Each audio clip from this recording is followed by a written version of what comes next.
Oregon football does not have a storied history. They do not have blue blood status that sets them apart from the rest of the college football world.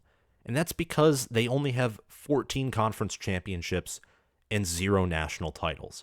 There has not yet been written a legendary or dynastic chapter about the Oregon Ducks. I say yet, though, because under Dan Lanning, I think Oregon is in their best place in school history to go on a run, to dominate their conference, and to win the national championship. There's one problem with what I just said, though, and that's the fact that Oregon is not a part of the Pac-12 as we knew it, where really only Oregon and USC had the potential to recruit at a very high level, and the conference was known for its often pathetic defenses, cannibalization, and just ultimate ineptitude.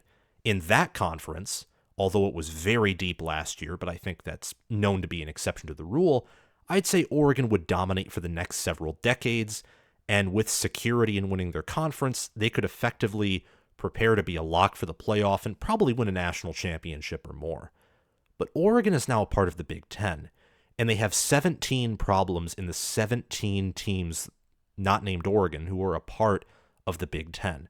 More specifically, they're playing in what has been Ohio State and Michigan, and lesser so Penn State and maybe Michigan State's ballpark for the past decade.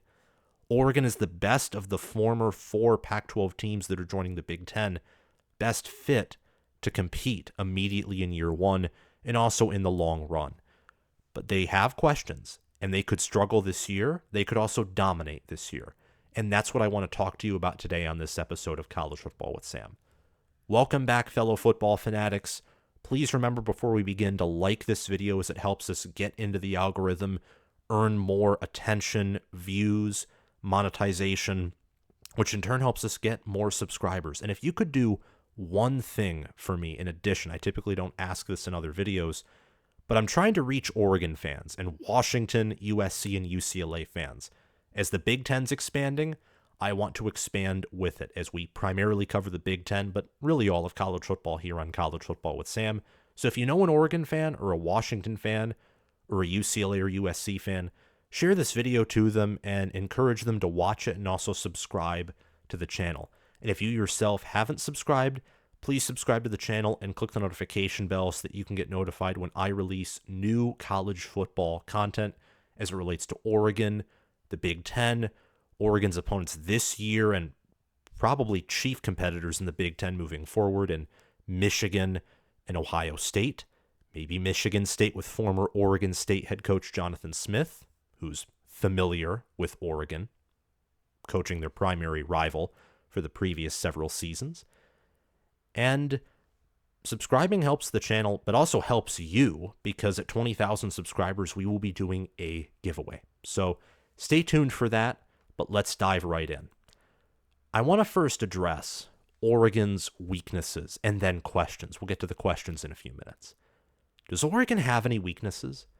Outside of special teams, which improved from 2022 to 2023, and then in adding Atticus Sappington, who kicked several field goals last year. What I meant to say is he made more than 90% of his field goal attempts last year, which means the kicking game should improve as Camden Lewis struggled, and I expect the return game and punting game to improve again this year. Does Oregon have any weaknesses? Special teams, I said, could be a maybe. Maybe spots on defense. The defensive line, I know, has had problems in pass rush. And last year, Oregon played a fairly weak schedule outside of Washington twice. And I'd say their next toughest opponent outside of Washington was what? Utah or USC? Maybe Oregon State, although I don't think they got Oregon State at full strength or Jonathan Smith at full focus due to him accepting the Michigan State job shortly afterward. And USC and Utah were down last year. Utah suffering injuries, USC's defense being like the worst in school history, and they didn't play Arizona. So they faced a weak schedule, and while they looked dominant on paper, and I thought they were one of the best teams in the country, and one of the teams who, if things fell differently, they could have won it all last year, they did have questions, because when a team that's as dominant and as good as Oregon plays a weak schedule, but they go 0-2 against Washington, who made the national championship game and went 14-1, you wonder how high their ceiling actually was, especially when Oregon was game controlled to death. Washington controlling TOP in those games, being able to shut down Oregon's powerful run game or at least limit it, and run the ball on Oregon themselves. There are questions on defense, and I think more than perhaps some Oregon fans or national media members want to admit. But I wouldn't say their defense or their units on defense are weaknesses. They're areas with questions. They may be weak links, which means a weak spot in relative to the other roster positions, but the defense was good. They were top 10 in scoring defense last year.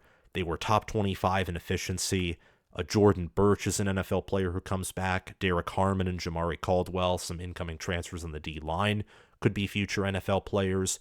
At defensive back, they brought in an NFL corner, future NFL corner, in Jabbar Muhammad.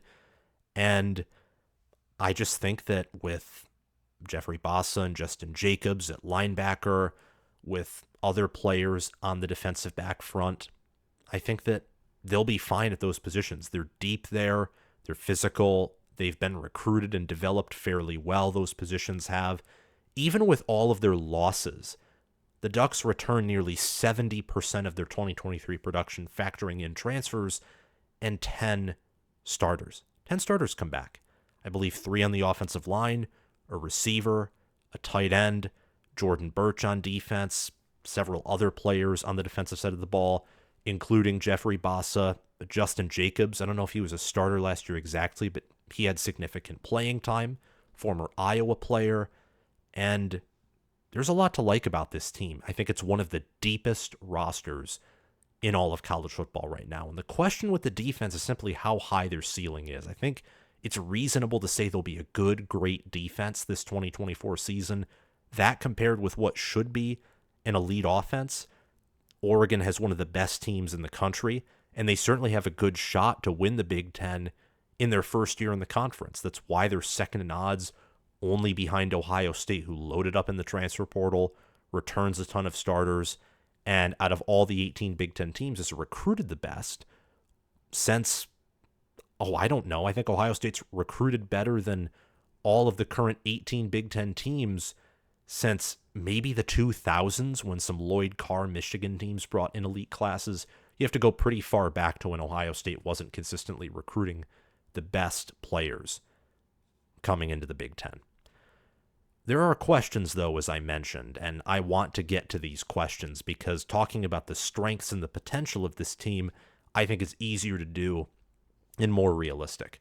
Oregon brings back defensive end Jordan Birch, and they've added 2 defensive tackles from the portal who I talked about already, Derek Harmon and Jamari Caldwell, both who were able to successfully pressure opposing passers in the Big Ten and the Big 12. They didn't play for good teams. Michigan State and Houston both last year were 4-8.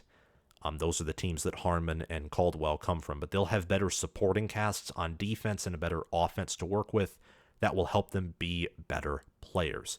The question for Oregon is, will the pass rush and the run defense improve? Oregon was in the mid-30s last year in terms of sacks, but they played in 14 games, which means their sacks per game weren't really high. And Birch, who's their main pass rusher coming back, he had 2 sacks against Colorado out of his 3 last year. Evan Williams had 4.5 sacks, and he's gone. They lost a lot of their sack production, especially from top performers in regards to getting to the quarterback from last year. So can they reload there? And the run defense, whether it was times against USC or really against Washington, and Washington had an elite offensive line, make no mistake about it, but the running back room wasn't special. And if, let's say, Washington had Donovan Edwards or Blake Corum or Travion Henderson or Nicholas Singleton or Katron Allen behind their offensive line, they would have ran for even more against the Ducks. So against the better offenses, the better trenches, can they hold up? Can the defensive line hold up? Can they get to the quarterback and make him uncomfortable? The linebacker and defensive back rooms also have some questions. They lose Hill, they lose Evan Williams, and they lose Kyrie Jackson. And I just want to take a few seconds to say rest in peace to Kyrie Jackson. For those of you who don't know, he tragically died in a car accident, I believe, yesterday or 2 days ago, very recently. I don't exactly know when the exact time or even date, but he was a player who at Oregon was great. He worked very hard to get where he was in the NFL with the Minnesota Vikings, and it's sad to see him go. So prayers to his family, be praying for his family, and rest in peace to Kyrie Jackson. You will be missed. The question for these rooms is, will they reload? That's as simple as it gets because of some of the losses that they have. And the secondary under Lanning has produced several NFL players in his 2 years. The defensive line, I think, is an area, just given the nature of the Big Ten and how the Big Ten as a conference loves to run the ball. Even Ohio State, who was one of the more pass-centric teams in the Big Ten a few years ago, they're trying to be more physical, or at least trying to run the ball a whole lot more. Purdue, with Jeff Brom, used to be pass-heavy. They technically run an air raid right now, but they still love to run the football even more, far more, than Jeff Brom did. And Wisconsin, despite bringing in Phil Longo, last year ran the football a ton, although I think they'll pass more this season. The Big Ten loves to ground and pound and be tough in the trenches and hurl front seven, front six players at your offensive line. I have no issues or no questions in regards to Oregon's offensive line, but the defensive line, the linebackers, the secondary players, I think they'll be good. I think they'll be great. But in terms of dominating the Big Ten, in fulfilling what many are saying in the preseason is a national championship or national semifinal expectation, the expectation to compete for it all, to compete for the Big Ten, good and great may not be a high enough level to achieve those things. So those are just some questions there. But this is going to be a very good defense. Again, special teams has been awful. Can they at least be average, above average, good? Iowa has shown, Michigan as well, that special teams are important. Michigan versus Ohio State last year, which I think essentially decided the national championship game. I don't know if Ohio State would have favored as well against Alabama or Washington as Michigan did. Probably not, but they wouldn't have been that much worse against those teams. The game essentially decided the national championship last year, in my opinion. And Michigan decisively won the special teams battle, which helped them beat Ohio State and helped put the pressure on Kyle McCord to where Rod Moore could have that game-winning interception, the game-sealing interception. A good special teams unit is critical. How will Dan Lanning and his staff adapt the special teams, the defense, to the Big Ten? I think Big Ten defenses, on the flip side, will have to adapt themselves to Oregon's offense. But we'll get into that in a few minutes. Before we continue, please check out my Patreon page via the link in the description and down below in the pinned comment or in a reply to the pinned comment. If you want your name to be featured in the middle and at the end of every video with a shout out at the end, you can just sign up as an all-conference member, which is $5 a month.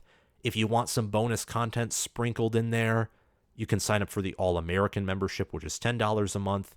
If you want everything I just mentioned, but with direct access to me through messaging, and with after 6 months of Heisman membership, signed College Football with Sam merchandise, sign up as a Heisman member for $25 a month. Again, you can find the Patreon page via the link in the description or down below in the pinned comment. And also do the same with my merchandise store, if you can. I greatly appreciate it. You can get an Oregon-themed College Football with Sam t-shirt, or that same theme in regards to team colors for any team in the Big Ten Conference. You can also get some hoodies in a black or white color, or you can get a College Football with Sam mug if that's your thing. Again, the merchandise store, the link to that is in the description and down below in a pinned comment or a reply to the pinned comment. Thank you so much for your support, and let's get back to it. Oregon's strengths. What are their strengths? Well, I'd just say offense. Offense. along with, of course, potential. The Ducks bring back Tez Johnson, a 1,000-yard receiver, and Evan Stewart comes in from the portal. And Evan Stewart was a great receiver at Texas A&M. We'll see if he can be elite this year. I have absolute confidence that Oregon will develop him well. Look what happened to Troy Franklin, one of the best wide receivers in the country last year. I think Junior Adams is elite. He's an elite wide receivers coach, knows how to do his job, and he's proven it the previous 2 years. Tez Johnson transferred in from Troy to Oregon, entering last year, had a 1,000-yard season. Evan Stewart could have a breakout year. College football, to a certain degree, knows who Evan Stewart is. They could know who he is, him living rent-free in their minds this year because of the development that Junior Adams and Dan Lanning can give him, along with a much better supporting cast than what he had at A&M. At A&M, he had one of the most obsolete minds in regards to college football offenses in Jimbo Fisher. Junior Adams is one of the most innovative offensive minds and coordinators in all of college football. The wide receivers are listed by Phil Steele, for example, as the number one unit in regards to receivers in college football, though I think he factors in tight end Terrence Ferguson into that. I don't know if I'd say Oregon is the best receiver room in the country, but it's close, and they certainly can contend for that. Unlike last year, where I thought they would be elite, but a step below Ohio State's. Ohio State's turned out to disappoint a little last season, but that's beside the point. The offensive line is another strength. They have been the epicenter of Oregon's offense. They don't allow pressure. They rarely allow sacks.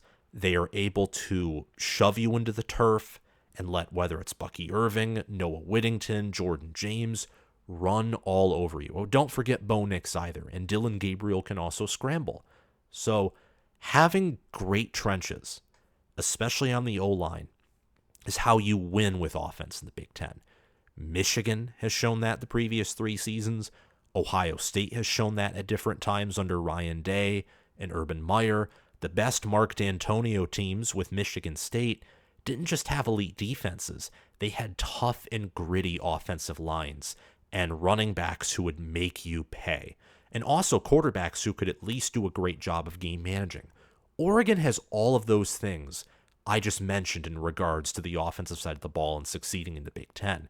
And they have more than that. Oregon's offense is like the best cake you have ever seen. And it makes all the other Big Ten offenses solely from a standpoint of the preseason, and you can only use evidence to back up your claim, no speculation. Oregon's offense looks by far to be the best in the Big Ten. Even much better than Ohio State's, which is in the preseason much better than probably every other offense in the Big Ten. Oregon is up there in their own tier, in their own stratosphere in regards to Big Ten offenses. When you only look at returning production and when you look at how they've performed. I mean, Oregon, over the past 2 seasons, has had top 10 offenses. Ohio State's fell off last year. Michigan, they don't return much on the offensive side of the ball. Penn State, they were down last year on offense, and they have some questions entering this year. They did bring in Andy Kotelnicki, though, who's one of the few OCs who's better than Will Stein, in my opinion. And the rest of the conference has been bad, has been garbage.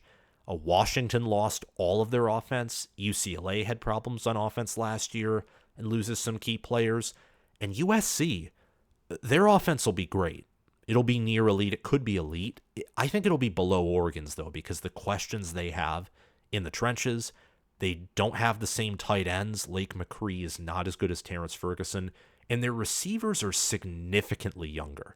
I think all their projected starting receivers are sophomores. Oregon has several seniors in the room. They did a better job using the portal to address receiver depth. And Dillon Gabriel, as of now, is a more proven quarterback than Miller Moss. They also have the better running back room. So Oregon, I think, is the best offense in the Big Ten.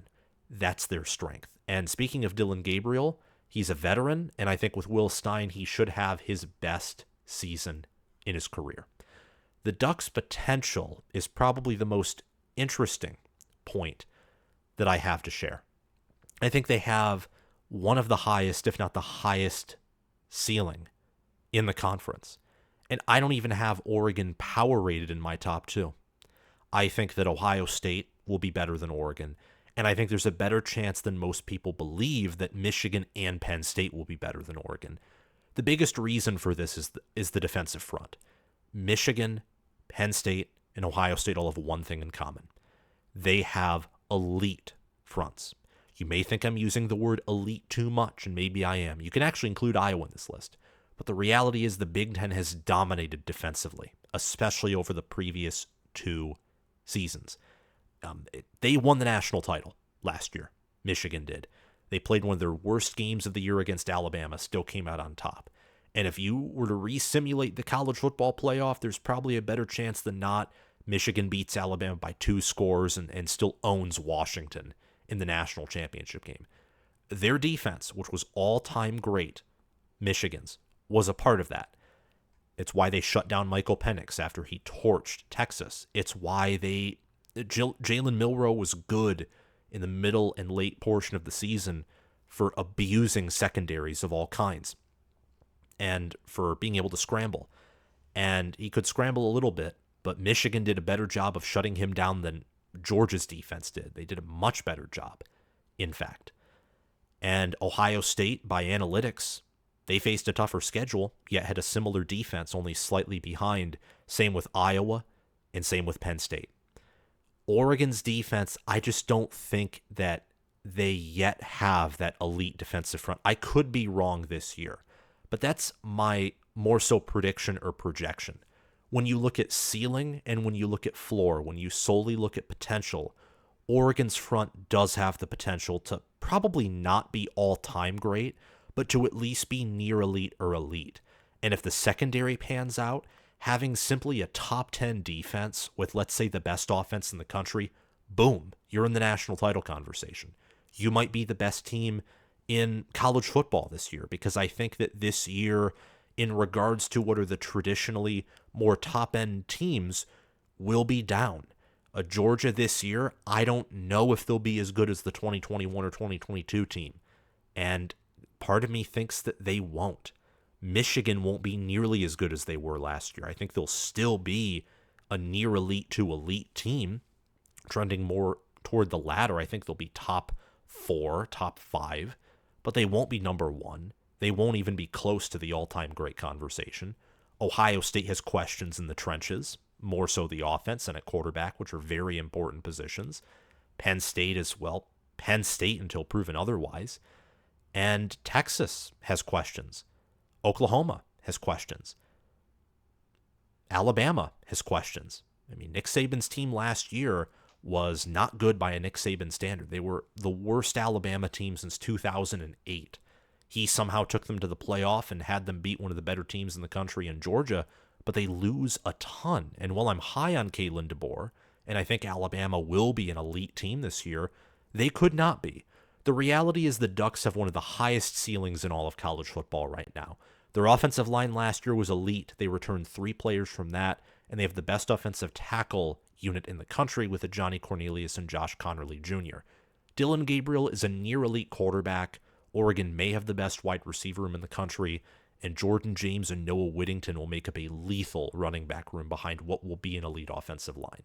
And the defense has rebuilt, maybe even upgraded, by using the transfer portal. The defense, I would say, is a wild card just because of the schedule that Oregon faced last year and the fact that great to elite offenses anywhere in that range were able to at times have their way with Oregon's defense, especially Washington, who in the Pac-12 championship game just marched up and down the field on them. I don't know exactly how to grade the defense, but it'll be anywhere from good to maybe an elite unit. If you're near elite at every position on defense, because positions aren't evenly distributed at every team, you probably have a top 10 or maybe even top 5 defense. An example is, I would say, Iowa last year. They were some of the best at linebacker and DB, but their defensive line was, I don't think, one of the best in the country, and yet their defense was one of the best. Oregon matches up. Final thing I'm going to say. They match up favorably against Ohio State. I think they have much better offensive line play, and their defensive line, while not as good as the Buckeyes, I think is at least closer to the Buckeyes in D-line than Ohio State's O-line is to Oregon's O-line, and they have home field advantage, and they look to have the better quarterback. Those are huge advantages. And against Michigan, I think Michigan schematically and roster-wise, because of their better trench play, matches up better with Oregon. They also have home field advantage, but both Ohio State and Oregon have deeper rosters than Michigan. Michigan has a ton of questions at receiver. That's definitely a weakness, and it's the same with quarterback. And the offensive line reloading, while I think it will come close to that, that's not a guarantee. Part of that is speculation. Oregon could go 12-0 and capture the Big Ten this season. Thank you all so much for watching this video. Remember to like, subscribe, click the notification bell, and comment your thoughts down below. Thanks to Crash2488 and Braska Rascal for being Heisman Patreon members and sponsoring this video and channel. Thanks to Chris Lane, Connor Little OH, and Ismar for sponsoring this video and channel and being All-American members. And thanks to John Lynn, Roaming Gnome, Matthew Sale, Austin Christmas, and Janisha Cockrell for sponsoring this video and channel and being all conference members. Have a great day, guys, and I will see you all soon. Bye-bye.